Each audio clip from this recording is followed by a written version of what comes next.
Bapak sebagai BPK ini apa sih Pak yang paling menarik gitu? Ya, yang paling menarik adalah bagaimana kita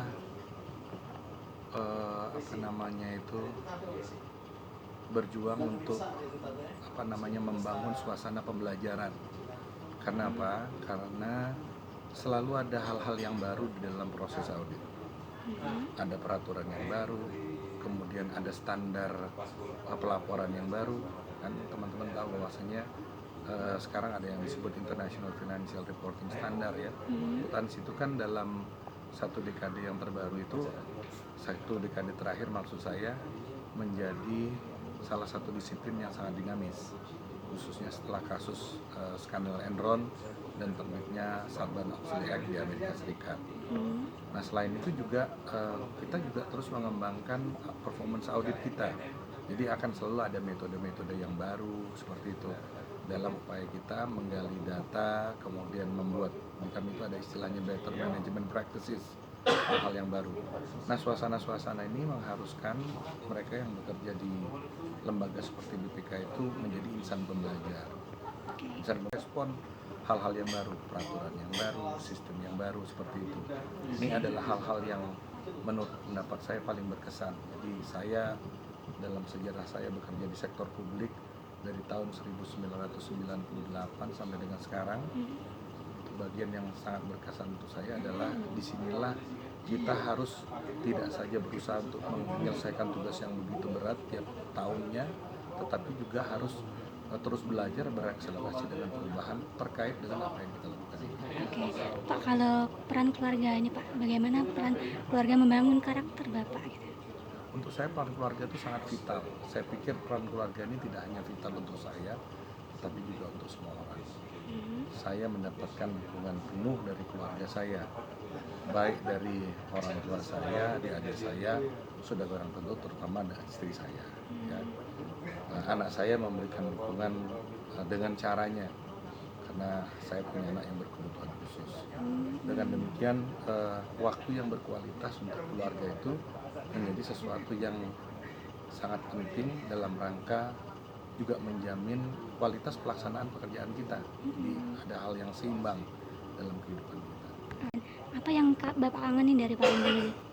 Saya sebelum jadi ketua cukup intens pulang ke Sumatera Selatan, ya khususnya ke Palembang, mengingat posisi saya adalah juga ketua umum Ikatan Alumni Universitas Sriwijaya. Ya, semenjak saya jadi ketua Ikatan Alumni Universitas Sriwijaya, kami singkat IKAUNSRI, intensitas kegiatan itu kan cukup banyak di sini. Nah, itu mengharuskan saya kadang-kadang sebulan 2 kali, bahkan beberapa kali juga seminggu sekali pulang ke sini. Nah, sudah barang tentu bagian yang paling saya rindukan ya selain suasananya, bertemu dengan teman, kolega dan saudara, juga adalah kuliner. Nah, jadi kuliner Palembang itu salah satu yang paling enak, ya paling unik, ya, dan Contohnya paling Pak apa variatif. yang Bapak sukai? Semua Iya. pempek gitu kan dengan semua jenisnya, mulai dari yang pempek telur besarnya, kapal selam itu, kemudian pempek panggang, ya mie celor, ya itu semualah. Pak, terkait hobi, infonya Bapak suka main game itu, kenapa Pak? Ya, jadi saya tuh suka main sesuatu yang ada tantangannya. Ya. Jadi salah satunya itu adalah game. Karena apa? Karena kita tuh tidak tahu apa yang akan kita hadapi ke depan. Jadi adalah suatu tantangan bagi kita untuk bisa mengatasi kejutan-kejutan seperti itu. Jadi kita ditantang secara intelektual untuk mengatasi tersebut. Kan genre game juga banyak. Saya biasanya suka RPG atau action adventure, tapi sekarang sudah jarang sekali karena waktunya sangat terbatas.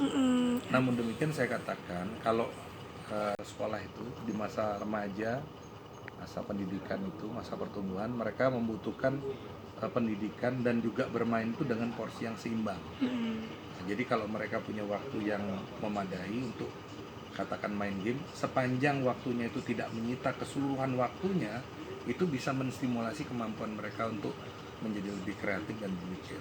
Apakah itu game itu juga sebagai Bapak anggap sebagai tantangan untuk hal nyatanya Pak? Iya, jadi Itu satu sisi. Jadi kan game itu kan adalah sebuah brain exercising. Nah, pada saat kita bekerja, hal yang sama kan terjadi.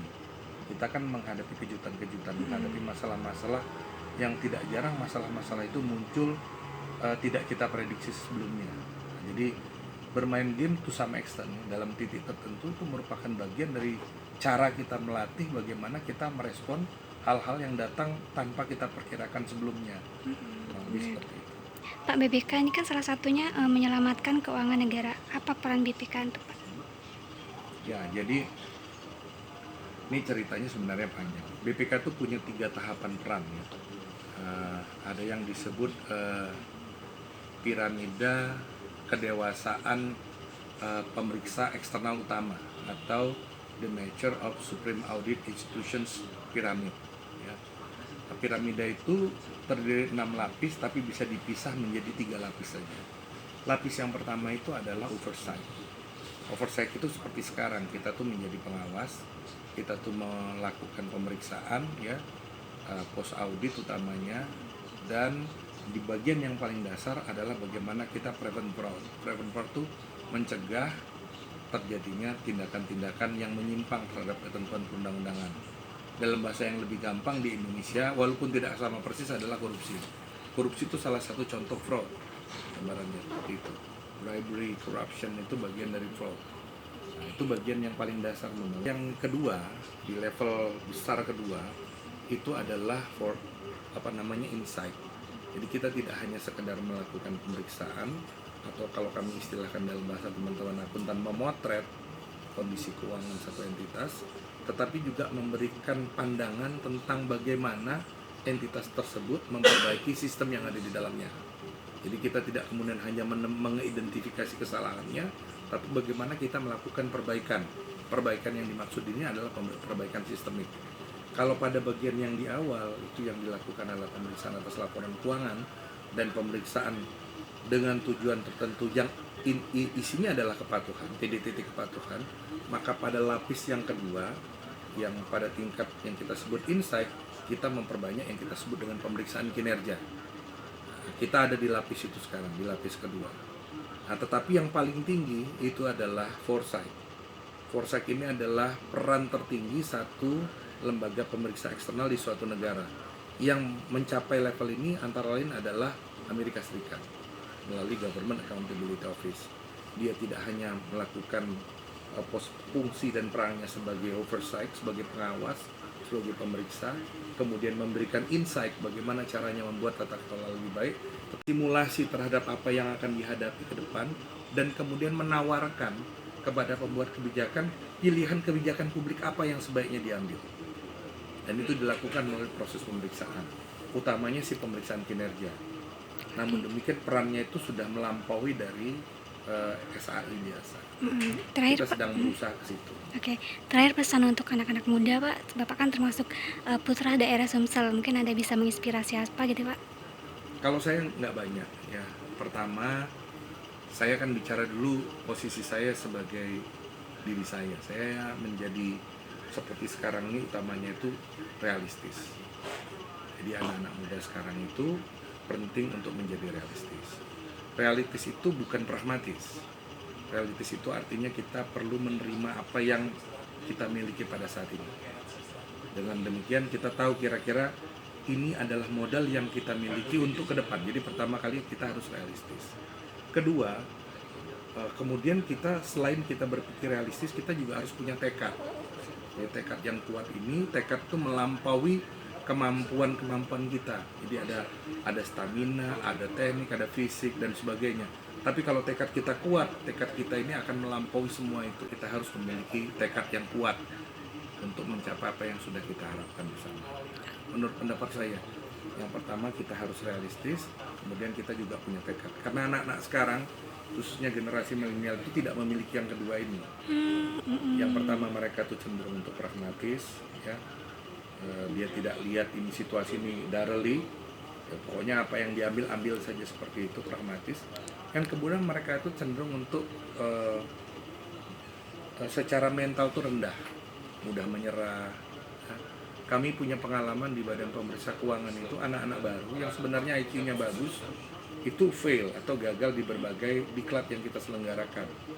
Karena maka secara mental nggak siap.